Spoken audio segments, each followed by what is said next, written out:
Naloxone is now readily available to people at risk of overdose for use by themselves, their families and friends. Naloxone can be obtained with a doctor's prescription or from a pharmacy without a script. In this video, we want to encourage health professionals to identify those at risk of overdose and advise them to carry naloxone. The use of opioid-based medications in our community has increased drastically in recent years. Many of these drugs are very powerful painkillers, but few people realise just how risky and addictive they can be. Naloxone is a safe and effective antidote. It is very effective at reversing the potent respiratory depressive effects that can occur following an opioid overdose. There's ample evidence from various developed countries around the world that naloxone is safe and saves lives.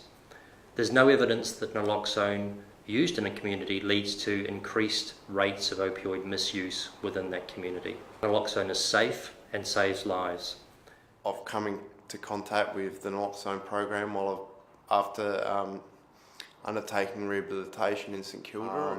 Was in the company of my brother, who was unfamiliar with heroin use, and I'd given him instructions if there was a problem. I'd said, look, I'm about to use heroin, this is naloxone, this is how you use it, and I think I'll be alright, full of confidence. And then I dropped. And often, if you're the one who needs it, you're not in a condition to put it in you, and you can have all the knowledge in the world, but you're dying. This should really be a standard first aid protocol, I think. Paramedics have been using naloxone to respond to opioid overdose emergencies since the 1980s. Calling 000 for an ambulance first is still important. They should ring 000, access the emergency services. That brings to bear all of the help that that person and whoever's calling might need. Then they should follow the action plan that they are given as part of their naloxone education program, which is basic first aid interventions around airway and breathing and circulation. And then, once they've got to the back end of that algorithm, it includes the option to use naloxone if they think it's appropriate. The ambulance service actively supports the use of community naloxone programs because they include not only the drug but also how to respond to emergencies in times of crisis.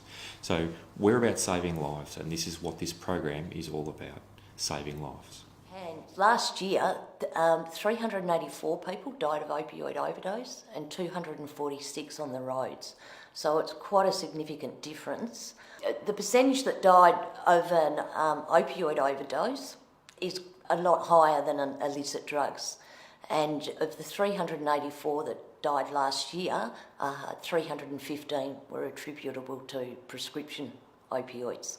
It might be for the management of long-term chronic pain, or it might be the result of a car accident or a work-related accident that's required them to be on long-term pain medication. More often than not, with an opioid overdose, there's other drugs or alcohol involved, and it's the mixing of the drugs or having alcohol alongside those drugs that really increase the risk. The Naloxone mini-jet can be used to reverse an opioid overdose. It's very quick to assemble and really easy to use.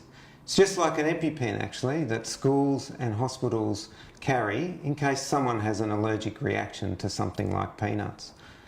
With a little training, friends, family, community service staff can easily be trained firstly to identify when an overdose is occurring and then to administer naloxone.